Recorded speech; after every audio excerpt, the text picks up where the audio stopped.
Assalamualaikum warahmatullahi taala wabarakatuh dan salam sejahtera. Bertemu kita lagi dalam rancangan FM Podcast yang dibawakan oleh CIDB IBS Sdn Bhd dan dikuasakan oleh CIDB Malaysia. Pada kali ini kita bertuah kerana kita akan bawakan topik yang amat menarik untuk dibincangkan dalam industri pengurusan fasiliti Malaysia. Saya sebagai hos anda pada ini, Mas Nizan, akan bersama-sama dengan dua panelis hebat yang kita bawakan to discuss about regulation and compliance in facility management. So with us today, there are two figures in facilities management. Okay, saya nak perkenalkan host panel kita pada hari ini. Bersama-sama dengan saya pada hari ini ialah yang pertama, Surveyor Ahmad Farin yang merupakan pengurus besar kanan Sektor Pembangunan Kontraktor dan Personal Binaan CIDB Malaysia, dan juga panelis yang kedua, IR TS Dr. Yahya bin Hassan yang merupakan Managing Director of XTH Engineering and Consulting Services Sdn Bhd. Selamat datang. Terima kasih, Cik Mas. Thank you. Okay, so sesi kali ini kita akan membincangkan topik di bawah pengurusan fasiliti, iaitu regulation and compliance. Di mana regulation and compliance ini amat penting, terutamanya kalau melibatkan fasiliti yang khas. Kalau kita tahulah Dr. Yahya banyak terlibat dalam pengurusan fasiliti terutama di hospital sebelum ini dan sekarang pun. Okay? Dan di pihak CIDB juga sebagai regulator yang mempunyai punca kuasa di bawah Akta 520. Saya yakin di bawah Akta 520 inilah yang akan menentukan kerangka pematuhan terhadap apa sahaja yang dilaksanakan, aktiviti-aktiviti yang dilaksanakan dalam industri pengurusan fasiliti. Jadi, sebelum kita pergi dengan lebih lanjut, molek rasanya kita berkenalan dahulu dengan panel-panel kita yang kita bawakan khas pada hari ini untuk membincangkan topik regulation and compliance ini. Okay, so bersama dengan kita panel pertama, mungkin Cik Farin boleh perkenalkan tentang latar belakang dan apa yang Cik Farin lakukan di CIDB Malaysia selama ini. Silakan. Okay. Terima kasih, Cik Mas. Basically, I'm a QS by profession, quantity surveyors. And I've been involved in the industry since 1994. I joined CIDB in 2001 until now, so it has been 24 years with CIDB. And di CIDB ni, you are not involved in the technical part of project lah.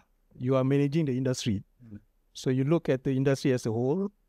Apa yang terbaik yang you perlu buat untuk industri lah, itu peranan semasa kita di CIDB lah. Unlike project, you use your technical knowledge, katakan macam QS tu, you buat estimate semua tu lah untuk pastikan project tu mendatangkan untung lah. Tapi di CIDB ni, we look on how to manage and then how to improve the industry. It's either through regulatory or developmental punya works lah. So basically that encapsulate everything that I do at CIDB.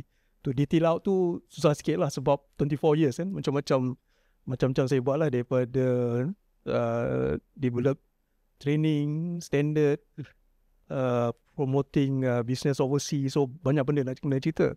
But in summary, I can say that what we are doing is actually managing the industry, trying to improve the industry, trying to bring the industry to another level. So that's macam saya cakap lah, that encapsulate everything that I do at CIDB. Okay, thank you, Cik Farin, for your brief introduction that we have done for 24 years in CIDB Malaysia. Now we move into the Dr. Yahya. Okay, so silakan Dr. Yahya. Okay, thank you, Cik Mas. First of all, I'd like to mengucapkan terima kasih kepada pihak CIDB kerana menjemput saya sebagai host di pod show ni. Saya panggil pod show je lah. Cuma dari segi saya pula, background saya engineering. Saya setelah tamat pengajian saya di Nottingham, England, 1980 I come back to join Johor Corporation as the civil engineer. So with Johor Corporation, actually build a few projects which comprise of industry, housing, commercial block, kan? And then in 1997, I was being asked by the late President Johor Corp, iaitu Tan Sri Ali, to go and assist into the development of healthcare, KPJ lah basically. KPJ adalah satu syarikat yang mengendalikan hospital swasta. We have chain of hospital swasta di situ. At that point of time when I joined, there was only about 4 hospital swasta. So masa saya tinggalkan hospital tu, kita ada 22 hospital. And that's the journey that I have taken of what I have done to KPJ. So basically di healthcare ni sebagai jurutera CNS tu, bidang healthcare ni atau bidang kesihatan ni adalah sesuatu yang pada ketika itu sangat baru pada saya. Pasal dia bukan hanya melibatkan engineering, engineering dia pula bukan hanya membina bangunan. Satu mereka bentuk, dia ada medical flow, dan kemudian tertakluk kepada mechanical system, electrical system, dan di samping tu pula kita tak lupa kita kena faham apa the clinical needs tu.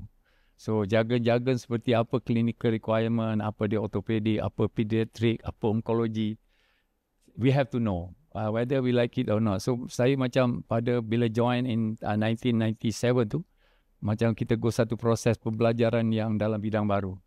But after that saya dapati bahawa bidang tu saya sangat passionate dalam bidang kesihatan, dan hingga ke hari ini benda tu saya carry. Saya mengendalikan juga as mengajar, tenaga pengajar di UIA untuk bidang CHFM, Certified Healthcare Facility Management, dan juga di Eastwood Park.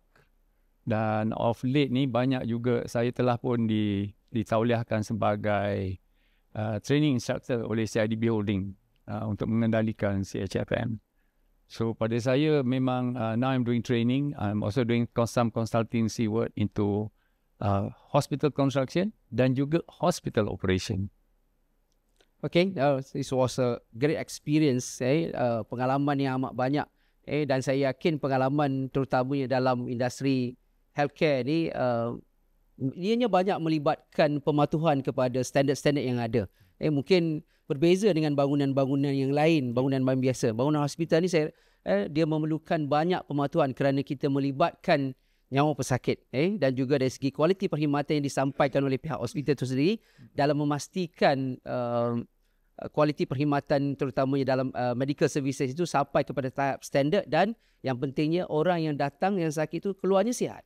Okay, so jadi kita teruskan sesi kita ini dengan saya nak tanyakan soalan pada Chief Haril lah, berkaitan dengan peranan CIDB dalam menentukan apa yang kita katakan sebagai regulatory frameworks dalam segi compliance ataupun regulatory framework dari sudut kita mengawal selia industri FM di Malaysia ni. Silakan. Okay. Basically di bawah Akta 520 lah. CIDB ni ditubuhkan di bawah Akta lah. Kalau Badan Berkanun ni dia ada Akta Parlimen, dia panggil yang di bawah CIDB ni dia panggil Akta 520 lah. Akta Lembaga Pembangunan Industri Pembinaan. Dan jadi dalam Akta tu dia dah mendefinisikan, ada 2 perkara dia definisikan lah, tapi di bawah dia letak di bawah satu clause definisi lah, section definisi tu. Satunya dia define what is construction work, and then second thing dia define what is construction industry. Dalam Akta tu memang telah didefinisikan. So what is construction work? Kalau dalam Akta tu yang saya boleh bacakan dekat sini lah. It is the construction work defined under the Act is construction, extension, installation, repair, maintenance, renewal, removal, renovation, alteration, dismantling or demolition of any building or structure. So maksudnya daripada start bangunan tu, daripada design kita start sampailah di demolish dan buat semula. Cradle to grave. Cradle to grave, betul. So everything that define the construction work. So basically when we talk about facility management, semua ni memang ada di bawah facility management. So that it meant to say that facility management is defined as construction. So what is construction industry? So dalam Akta tu dia menggariskan social amenities, railways, commercial building, housing, power plant, utility, drainage, mechanical, dam, reservoir, road, highway, bridges, port, airport, telecommunication, oil and gas facility, maintenance, refurbishment and demolition. Semua tu. So those are the construction industry. Why we define this? Sebab CIDB dia dibenarkan di bawah Akta untuk mengenakan levy bagi projek yang berjumlah 500,000 ke atas. So that's why we need a clear definition what is construction work, what is construction industry. Okay. Kalau saya keluar sikit daripada FM ni, contohnya macam oil and gas. Sebab masa mula-mula dulu ada satu kes di mahkamah memang, dan CIDB menang lah pada masa tu, yang melibatkan saya rasa Nippon Oil lah, dia konsortium, tapi saya ingat tu nama Nippon Oil. They refused to pay levy because they said it is not under construction. Tapi dalam act tu dah define oil and gas is there, so they have to pay the levy.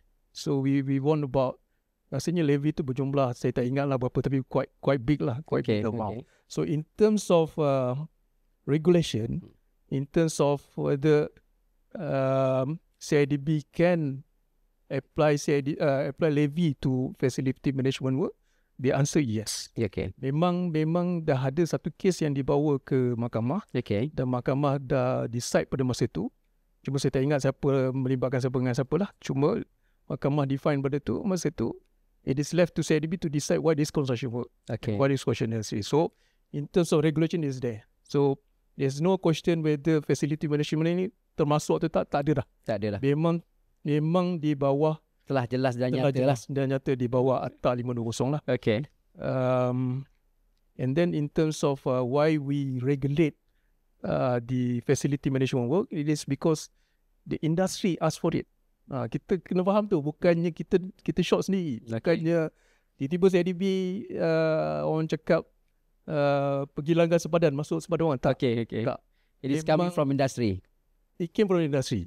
Dia start dengan terlampau banyak masa tu facility management been awarded. So industry came to us and say that you need to be regulated to ensure that contractor yang buat kerja tu yang betul-betul berkelayakan, betul-betul competent untuk menjalankan kerja tu. Jadi sebab tu yang kita come out dengan F01, pengususan F01, F02 semua tu yang melibatkan fasiliti bangunan dan juga fasiliti hospital lah. So it came from the industry. Dia bukannya yang CIDB short sendiri tiba-tiba nak buat. So kena faham yang tu. Sebab kadang di luar sana dia ingat macam CIDB short sendiri. And then beside that, there's also requests from saya rasa Cik Mas pun ada dalam bingkil pada masa tu, ada request to look into facility management of rail works, facility management of data center. So nak kena adakan putusan tu supaya yang menjalankan kerja tu adalah yang betul-betul pakar. So that's the summary why we regulate it, because it allow under the act, ada punca kuasa dia. And the reason behind it, the industry request for it. And then that's why we come out dengan F01, F02, dan mungkin kemungkinan selepas ni kita akan tambah pengususannya ikut kumpulan industri. Okay, so kita yakin di sini ataupun kita dah faham di sini makna di mana kerangka pematuhan itu datang. Akta 520 telah memberikan punca kuasa kepada pihak CIDB untuk mengawal selia, kita kata tu mengawal selia industri pembinaan Malaysia, yang sebelum ni kita dengar CIDB mengawal selia industri pembinaan. Tapi sebenarnya pendefinisan pengurusan fasiliti sendiri dah termasuk di dalam apa yang didefinisikan di bawah Akta 520. Betul. Okay. So kita beralih pada Dr. Yahya. Okay. You have been involved in healthcare industry for so long. I believe that for I think more than 30 hospitals that you are managing before. Okay. Yes. So from your experience in healthcare facility management, that what are the most critical factors, or the most critical success factor in complying with all the regulations for the facility management in healthcare industry? Okay, terlebih dahulu tu saya nak cakap lah, Cik Fahri ni bahaya juga orangnya. Kalau saya buat construction, I make sure I pay my levy lah. Okay, menjawab soalan Cik Mas tu, sebenarnya bidang yang paling regulated sekali kalau dalam mengendalikan fasiliti adalah bidang kesihatan. First of all, let me define what does facility mean ni kan. Facility ni, sesuatu facility tu perlulah direka bentuk, dibina, di-equip. Lepas tu bila siap, barulah diserahkan kepada FM untuk operate dan maintain. Untuk apa? To create the built environment tadi yang telah direka bentuk untuk fasiliti tersebut. Contohnya macam hospital. To create the environment meeting the clinical standards. Untuk siapa? Untuk the healthcare service provider, iaitu doktor dan nurses. So doktor dan nurses ni dia buat apa sebenarnya dekat fasiliti hospital ni? They are there to do procedures dan surgery ataupun treatment kepada patient. Dalam bentuk apa? In a safe and effective manner. Yes. Itulah dia sebenarnya kalau kita nak mendefinisikan facility management tu ataupun facility itself. Kita cakap facility apakah itu? So dalam bidang, berbalik kepada soalan tu, bidang fasiliti kesihatan ni dia memang ada lebih kurang 17. Itu dia semua sekali ada 40 akta yang menggovern bidang kesihatan. Tapi bila ada 40 tu 17 yang govern under facility management. Okay. So it is a very regulated industry dan di situlah kalau kita lihat antaranya tugas utama fasiliti, pengurus fasiliti ni to ensure that facility to comply dengan all the regulation. So termasuklah CIDB tadi. Dan termasuk juga kita boleh namakan a few Bomber Act, Medical Device Act, UBBL, Private Healthcare Act, OSHA. Semua tertakluk dalam tu. So dan yang paling pentingnya why it has to be regulated sebab dia adalah include ataupun dia bidang kesihatan ni adalah untuk menyembuh pesakit kan. Dia involve patient. Kalau dia involve patient tu maknanya safety of the patient become utmost. You cannot compromise patient safety. So akta-akta yang disediakan ni disediakan juga dengan regulation, standard. Tujuannya apa? Tujuan dia adalah untuk memastikan bahawa patient safety are being met. The service provider tadi pun must be competent enough. Doctor, nurses, lab, rehab, they are competent enough. When they take care of patient, it is in a safe hand. Okay. Di mana pula letaknya facility manager? Facility manager kita tidak berdepan dengan pesakit. Okay. Kita menyediakan facility tadi. Maknanya dari sistem bilik, dari segi ruang ventilation system, sistem electrical, medical gas, sistem apa lagi? Dia punya sistem perairan, hot and cold water system, saliran dia.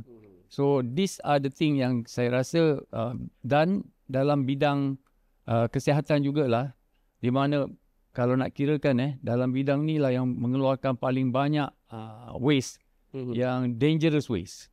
Ada kita panggil clinical waste, panggil general waste, ada yang hazardous waste dalam bentuk even radioaktif pun ada. So jadi memang sepatutnya lah industri ni memang perlu diregulatekan supaya kita tidak keadaan pesakit tu, patient safety are not being compromised. Saya ingat lagi masa saya mula-mula bekerja, regulation are not that strict. In fact, Private Healthcare Act pun masa tu tak ada. Okay. So bila kita bina hospital, kita ikut je apa standard sepatutnya bergantung pada UBBL. So we end up nanti satu katil build-up areas dia required dalam 1,000. Tapi sekarang kalau kita kena patuhi Private Healthcare Act, every bed kita required to build 1,800 square feet per bed. Almost double. Itulah berbezanya. Kita tengok as we go on, as we become developing a country, standard ni kita patuhi adalah satu make sure patient are safe, the healthcare service provider pun selamat, dan kita juga memastikan bahawa keselamatan pekerja dan juga environment tu.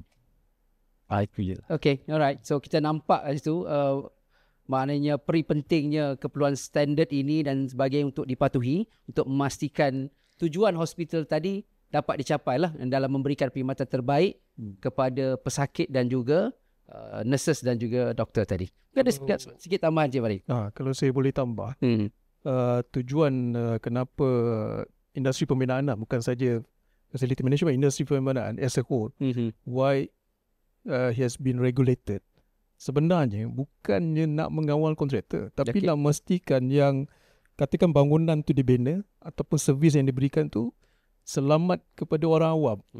So at the end, it's the end user. It's not so much to regulate the contractor, to ensure that contractor comply with it, but it is to ensure the product that you delivered or product or the service that you render to is safe to the user. Itu matlamat sebenar kenapa dia dikawal selia. It's not so much kita nak kuasa tu.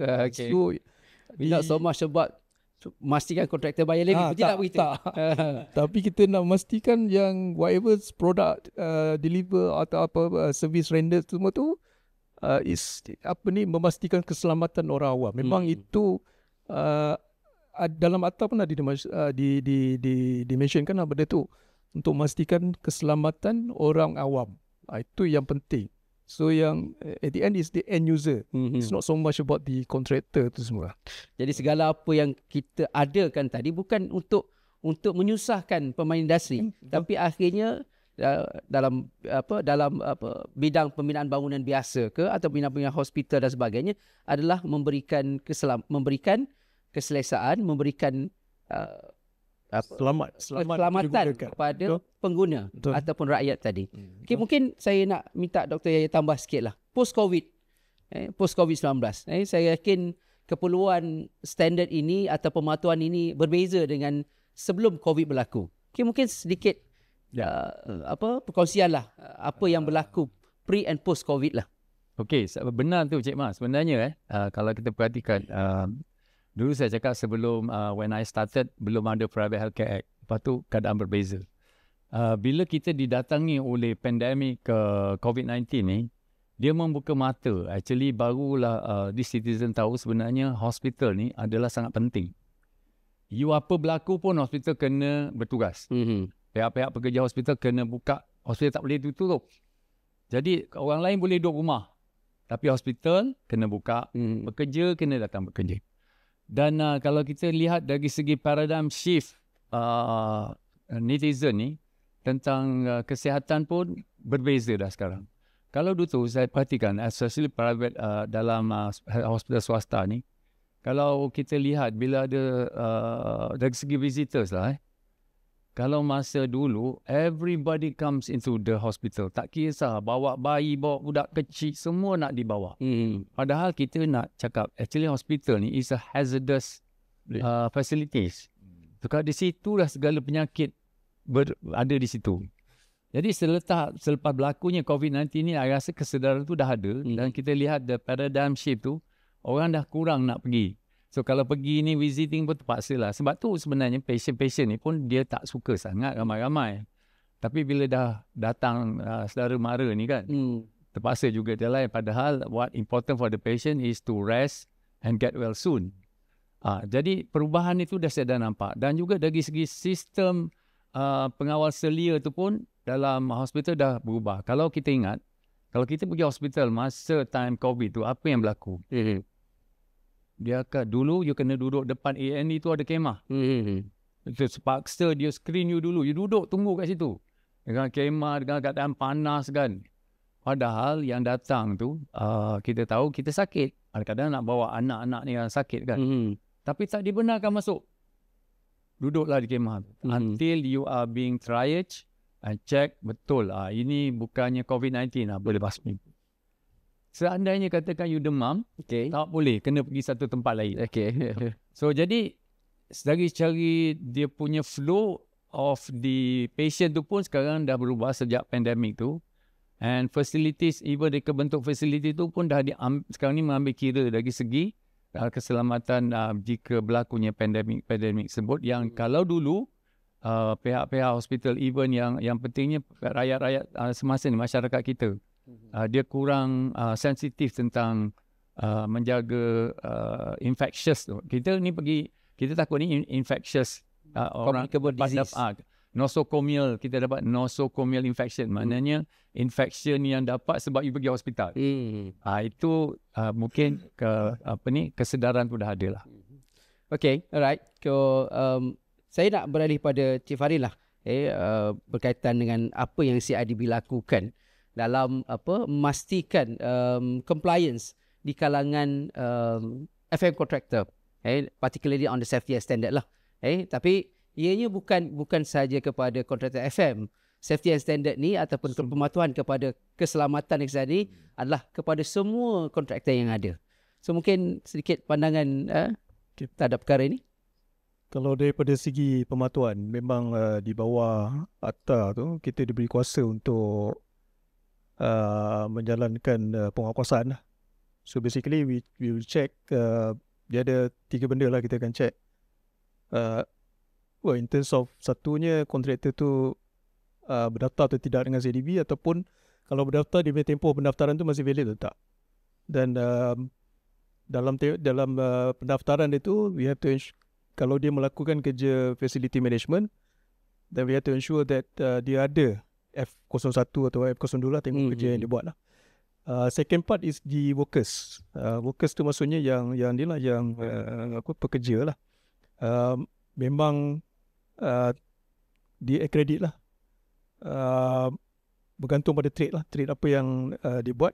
Ada dalam jadual keempat CIDB tu, senarai trade yang perlu dia accredit lah. Maksudnya without the accreditation, pekerja tu tak boleh buat kerja. Dia jadi satu kesalahan. Dan itu peringkat pekerja dan peringkat penyelia dan pengurusan. Kalau yang peringkat pengurusan dia perlu ada FME dengan FMN lah. So benda tu yang ketiganya adalah levy lah. Dia dah bayar ke tak? Kalau tak bayar memang kita akan tutup site.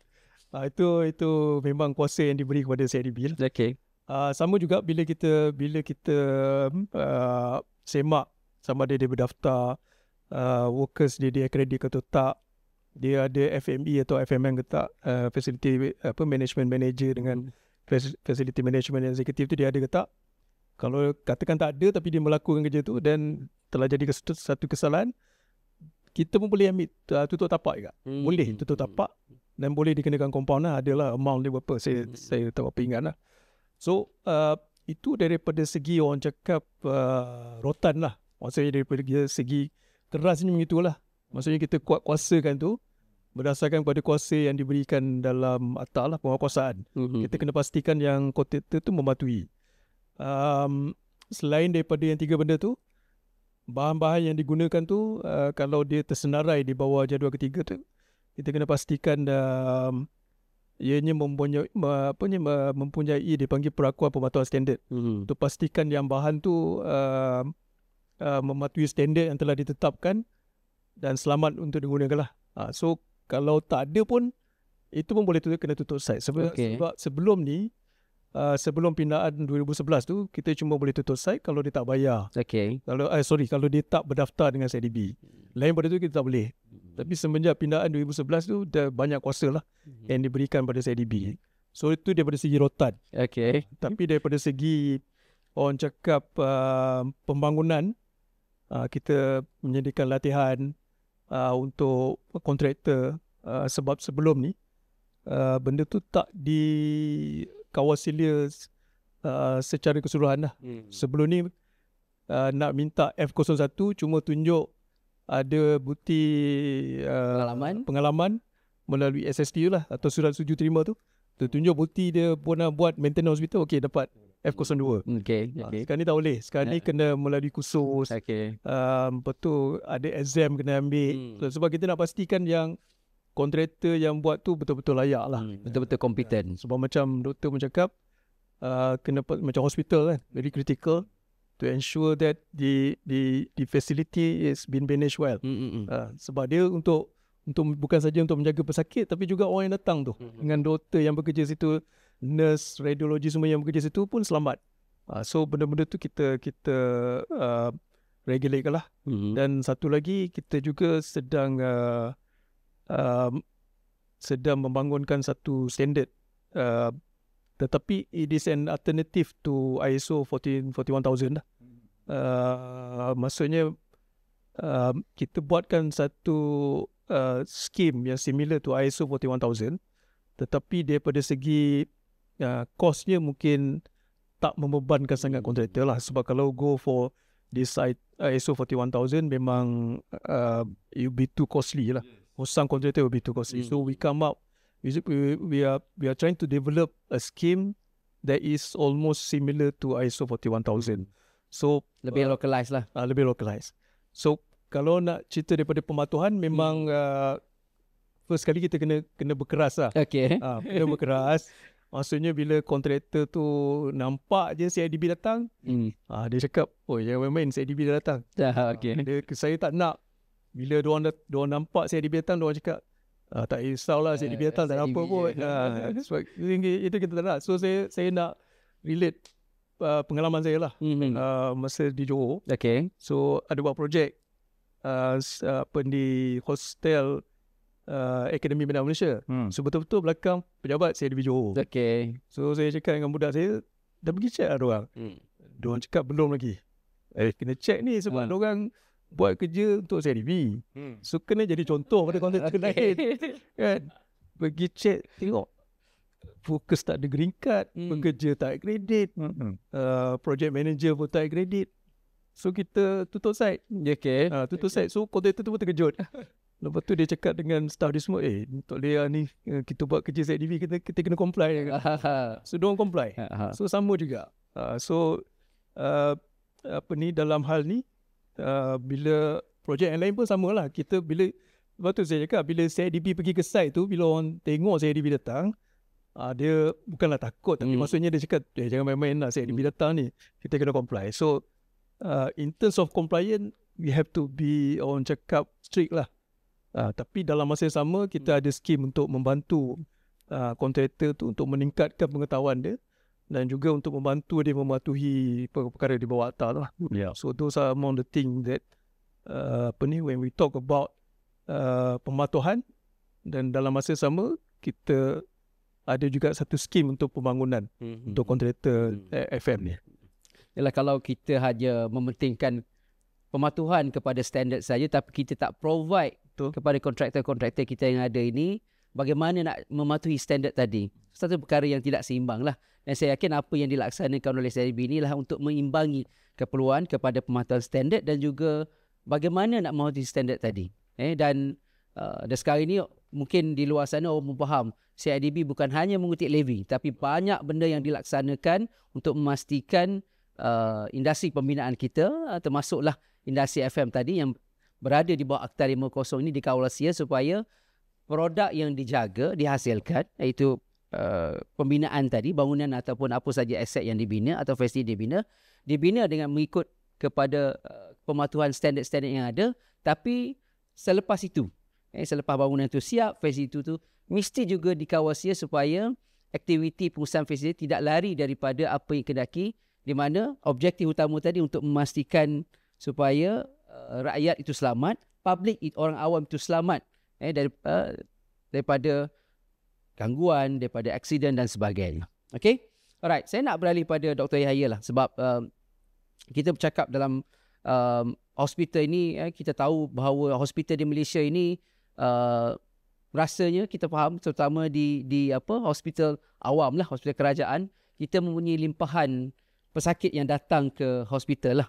So dalam masa yang sama, kita ada keperluan kepada pematuhan operasi atau standard operasi tadi, dan juga kita ada pematuhan kepada kontraktor-kontraktor yang melaksanakan kerja fasiliti.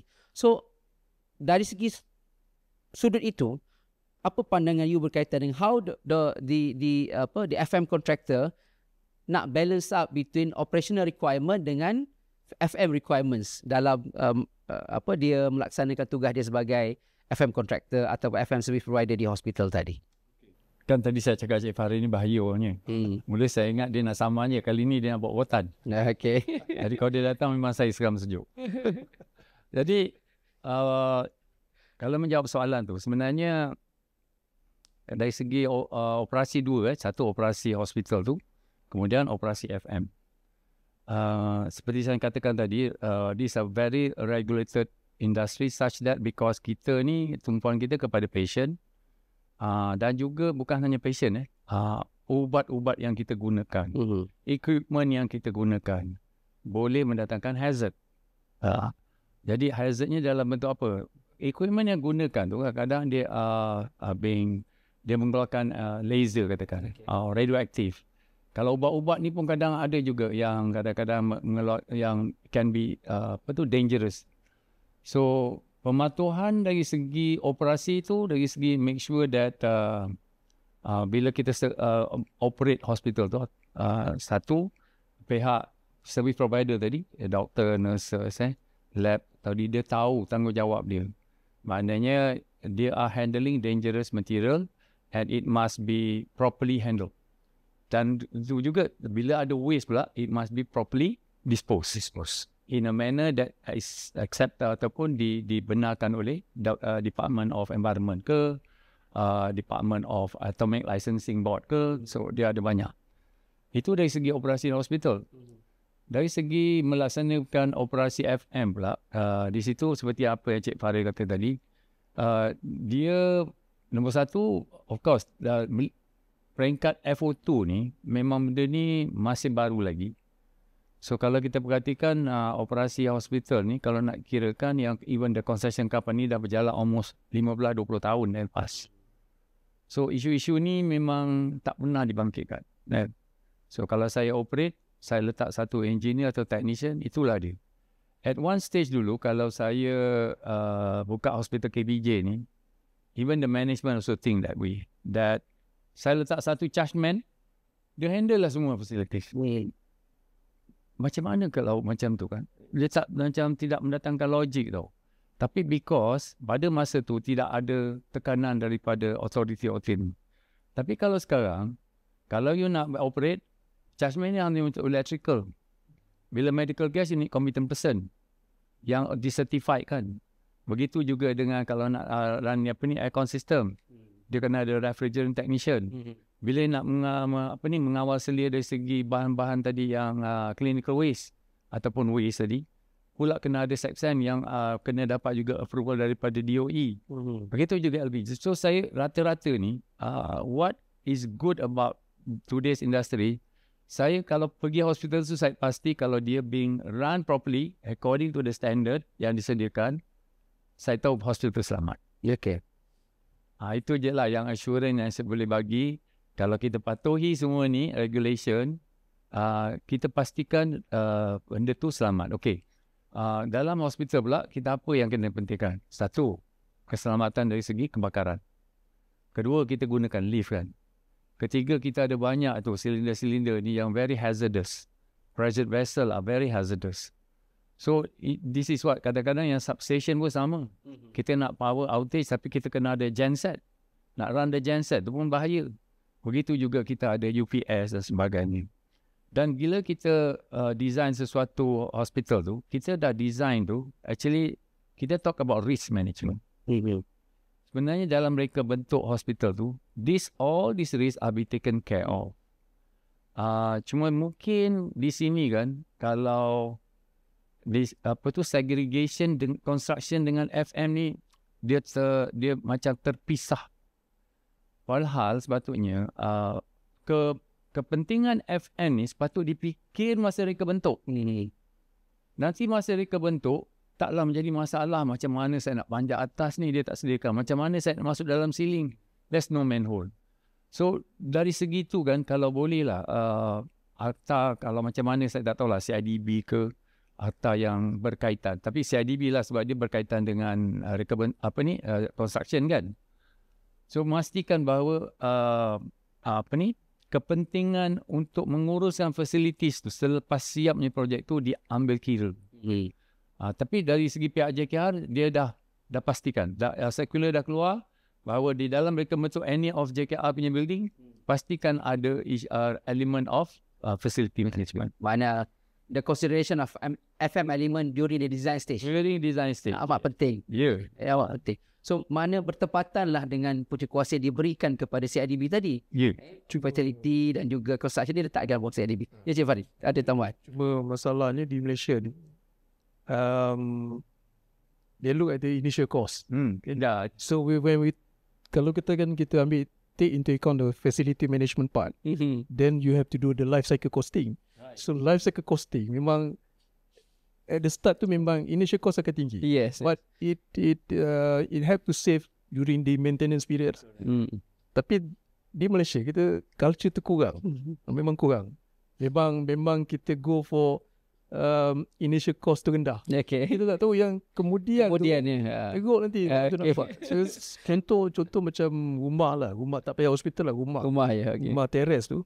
Kalau di UK dia ada access ke atas tu untuk repair roof. Sini tak ada. Kan? So kalau bocor macam mana? Nak naik atas tu bukan senang. Kerana memang ada access. Maksudnya ada tempat dia orang tu boleh lalu dan tukar dia punya tiles semua lah kat atas.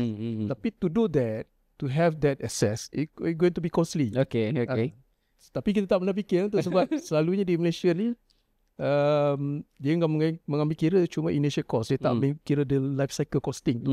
Tapi projek-projek kerajaan kebanyakannya dah melalui proses yang saya tahulah yang projek di bawah JKR, dia orang melalui proses value engineering, value management semua tu.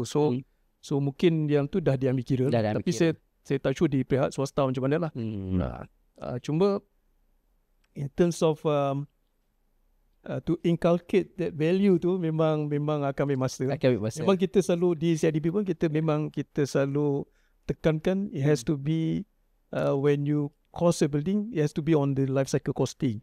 Bukan saja you ambil kira benda tu murah tapi tak tahu dia punya maintenance cepat macam mana, kita tak sure. Okay. So those are the thing lah yang memang di CIDB memang kita tekankan benda tu lah. Okay, balik pada Dr. Yahya tadi ni ada menyebut tentang keperluan competent person, accredited person dan sebagainya. Dan saya rasa ini pun bertepatan dengan apa yang CIDB lakukan lah selama ini. So jadi Cik Farin sebagai orang yang bertanggungjawab untuk pembangunan kontraktor dan personal binaan tadi, mungkin boleh kongsikan sedikit apakah inisiatif-inisiatif ataupun hala tuju yang dirangka oleh pihak CIDB dalam meningkatkan tahap kekompetenan personal tadi dan juga kontraktor. Mungkin sedikit di peringkat CIDB Ya, di peringkat CIDB. Peringkat CIDB basically kita ada yang khusus untuk dipanggil FME dan FMM lah, Facility Management Executive dengan Facility Management Manager lah. So those have been already implemented, and then the module untuk latihan tu we going to review every 5 years lah, 5 or 6 years. Sebab mungkin ada perkara-perkara dalam tu yang mungkin obsolete, mungkin new technology coming in yang kita kena tengok, yang mungkin kita perlu terapkan dalam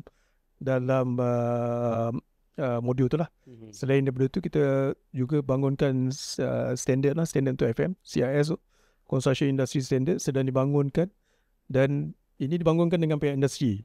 Maksudnya bukan macam saya cakap lah, bukan CIDB Shore sendiri buat. Ini memang request daripada industri. So from industry to industry. From industry. From the industry to industry. For the industry. For the industry. So memang dibangunkan juga bersama pihak industri. Dan cuma pembangunan standard ni dia akan ambil masa lama lah. Sebab banyak perkara yang perlu diambil kira. Sama bila kita buat satu standard tu, kita kena pastikan yang players kita ni boleh mematuhi standard tu. Jangan kita buat satu standard, kita short sendiri, yang tak boleh capai. Tak boleh capai. At the end, tak ada company Malaysia boleh buat. Dah daripada luar datang. Dia akan menjadi proses akademik saja. Proses akademik. So we have to be practical about it. We have to be practical and also flexible enough to make any amendments if required. Contoh macam saya cakap lah, kalau the new technology coming in. And then from time to time kita ada seminar or convention on FM. Yang terdekat ni kita akan ada bulan September di Kuching lah. Satu seminar FM di Kuching, Sarawak. Ini memang request daripada kerajaan Sarawak sendiri lah, untuk diadakan satu seminar khusus berkaitan FM di Borneo. So kita ambil Kuching dulu lah. Mungkin tahun depan kita akan buat di KK lah, di Sabah lah. Then bulan 10 nanti kita akan ada satu at national level facility management seminar during ICW lah dalam bulan 10. So in terms of trying to upgrade the knowledge of the people, we have that lah. We have this competency punya khusus, and then at the same time we have seminar, international seminar, where we're going to invite speakers from overseas to give their views, to share their experience on facility management and all that.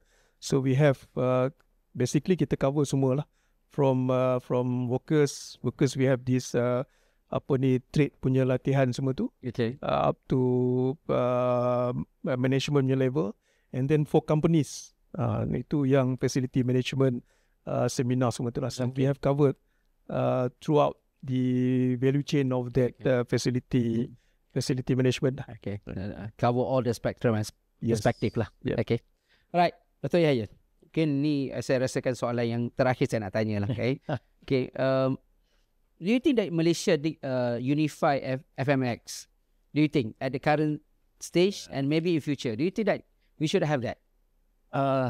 Soalan tu actually quite cakap sensitif tu tak sensitif, tapi dia basically macam saya cakap tadi apa Cik Farid ceritakan, bahawa yang mengawal selia, yang memberi punca kuasa kepada CIDB ni Akta 520.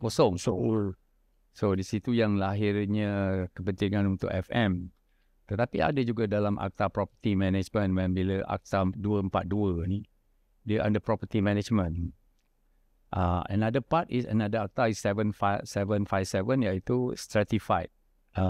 Bila kita FM manage the strata title ataupun property yang berada dalam strata title.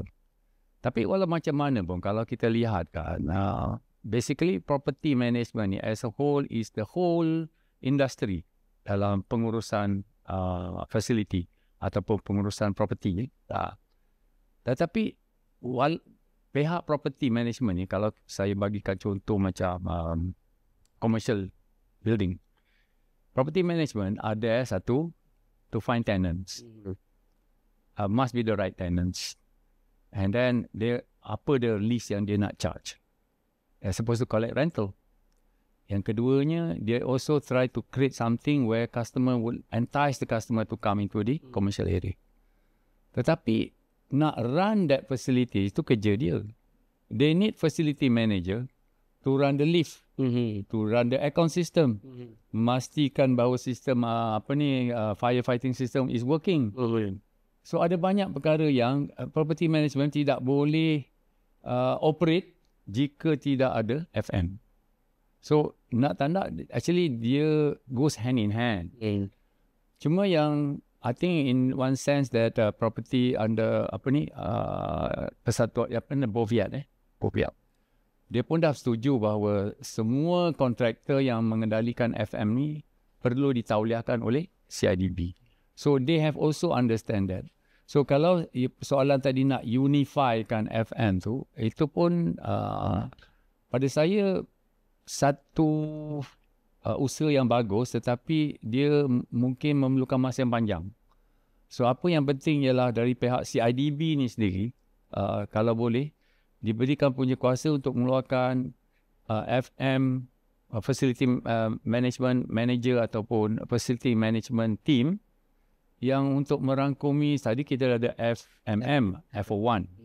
Kita sekarang ada FO2 pula untuk hospital.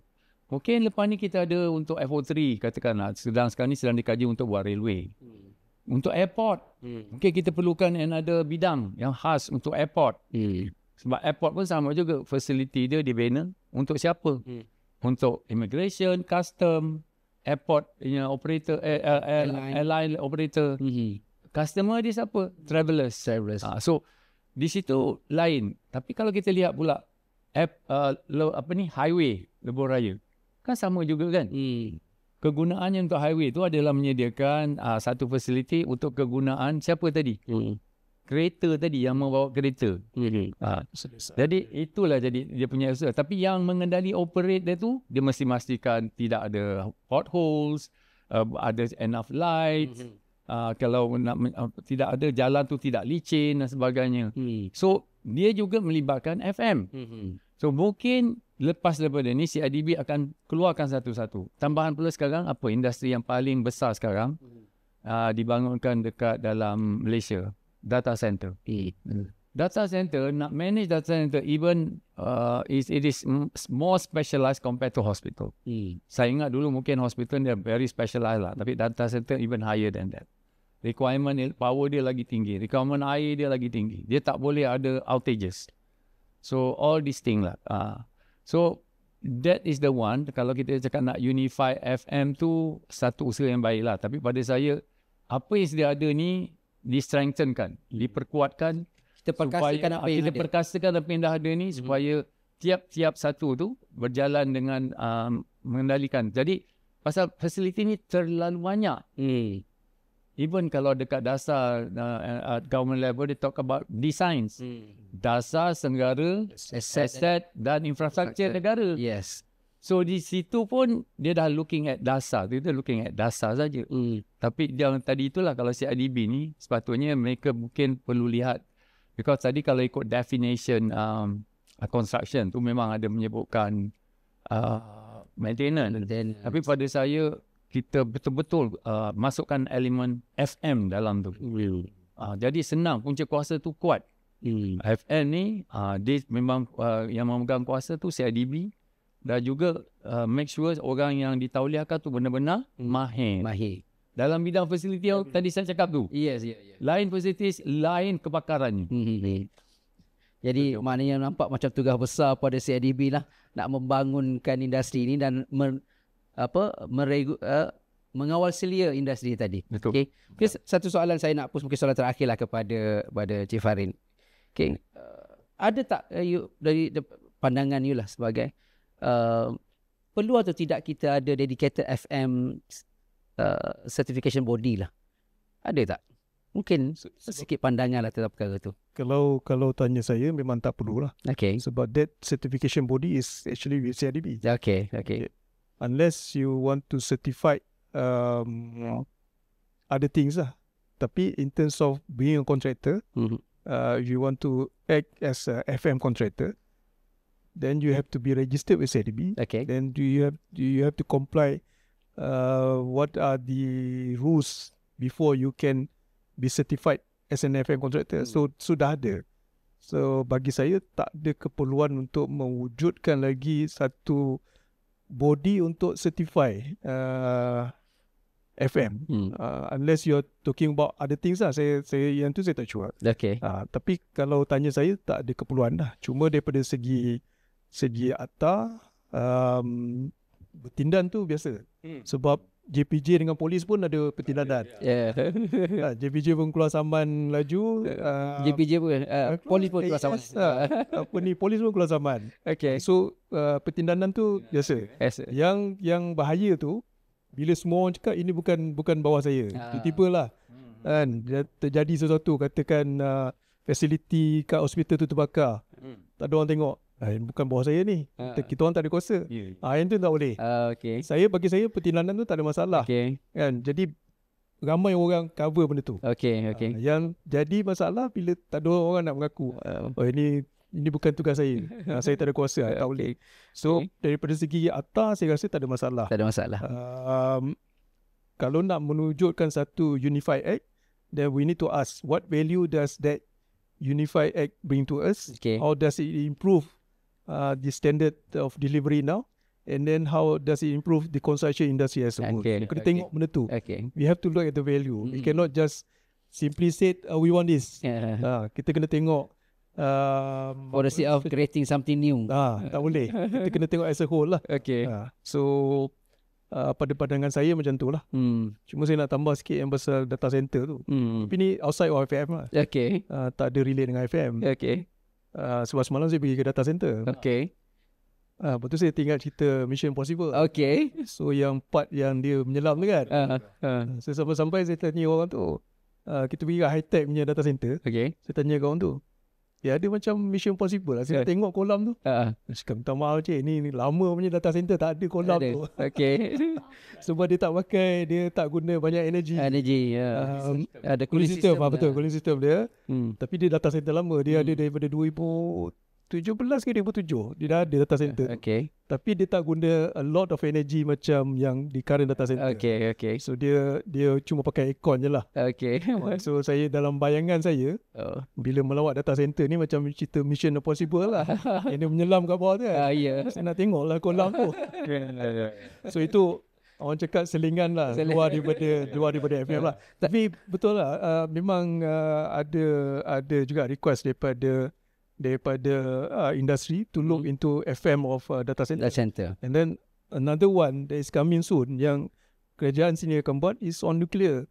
So we also have to look not only on the facility management part lah, we have to build kita punya capacity from the start. Maksudnya in terms of contractors, in terms of what the workers required, and then the facility management part tu is when the nuclear reactor start to operate, and we have to look into that. The facility management of nuclear reactor pun dah kena tengok sebab memang kerajaan ke arah penggunaan nuklear sekarang untuk sebab tenaga nuklear ni biarpun kita diberitahu ditanamkan dalam otak kita ni macam benda tu bahaya.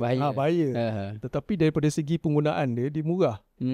In terms of having that reactor mahal, tapi in terms of penggunaan dia murah. Dan tak pollute environment. Dia tak pollute environment.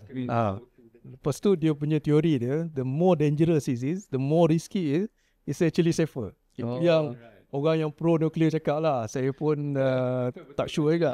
Kalau kita bandingkan dengan yang bawa accident selalu yang mati ni accident kereta. Tapi bila kita kata naik kapal terbang, adalah berlaku. Tapi the number of death from flight is very much less compared to death through road accident. Sebab nak naik kapal terbang tu dia punya keselamatan ciri-ciri tu very high standard.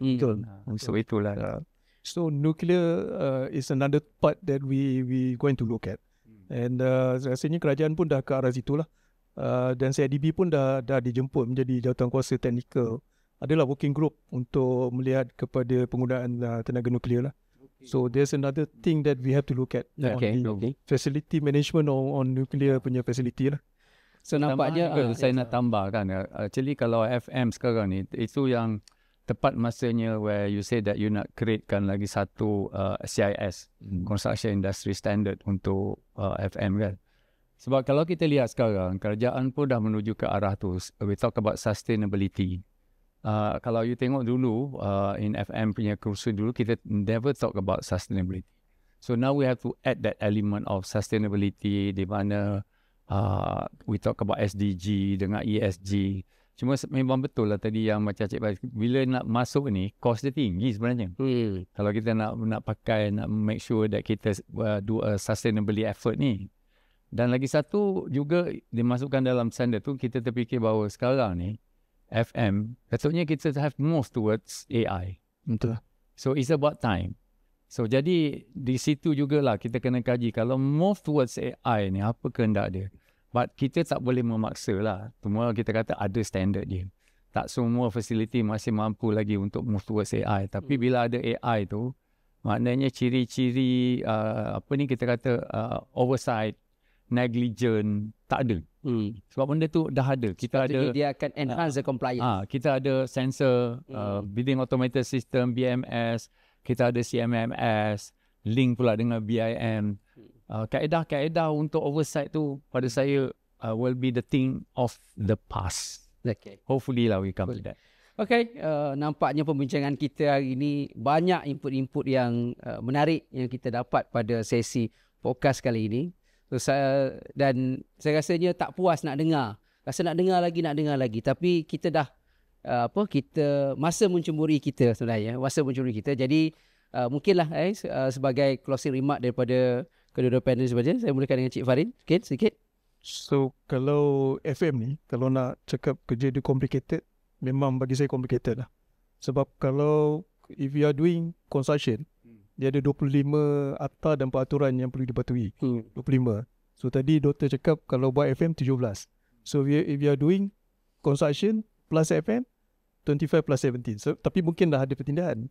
But basically the rule of thumb is it will be like 42 acts or regulation that you have to comply. So that show how complicated FM is. That's why we have to regulate it to ensure that only those that competent is doing the job, and that competency is to ensure it is safe to be used by the user. Itu tujuan dia. Okay. Bukan so much nak kita nak tunjuk kuasa ataupun kita nak regulate tu sangat, tapi kita nak pastikan yang apa benda yang dibuat tu selamat kepada pengguna lah, end user lah. Okay. So basically that is my orang cakap ending thoughts lah. Ending thought, okay.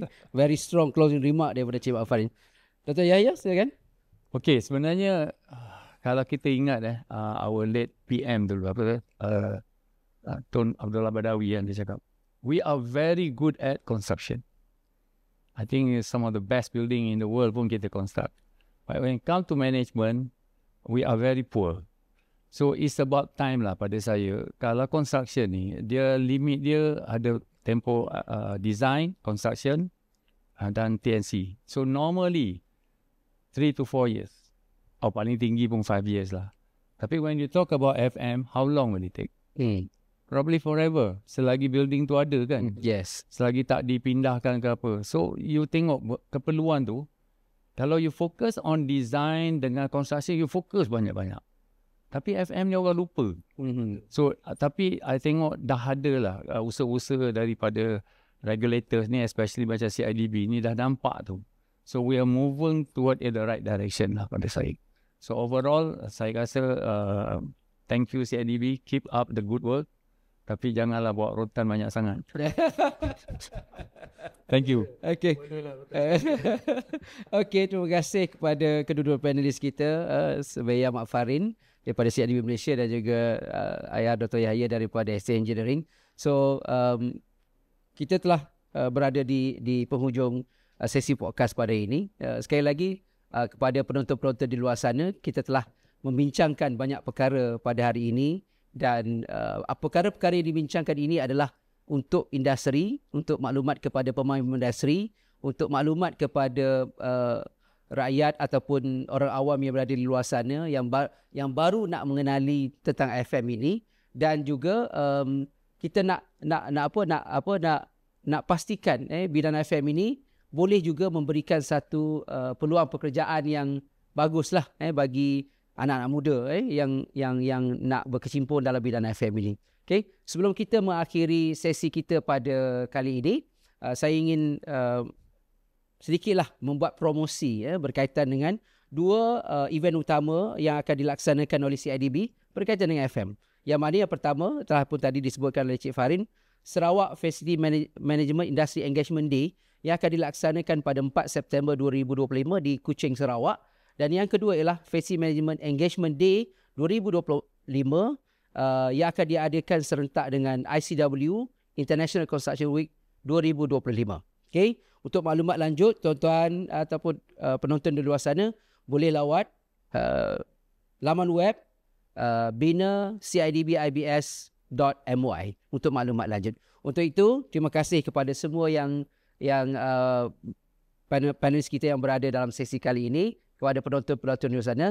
Stay tune untuk rancangan ataupun sesi podcast yang akan datang yang akan membincangkan lebih banyak isu-isu ataupun perkara-perkara yang menarik dalam industri pembinaan. Saya, hos anda, Mas Izan, mengucapkan sekian terima kasih. Wabillahi taufiq wal hidayah. Assalamualaikum warahmatullahi taala wabarakatuh.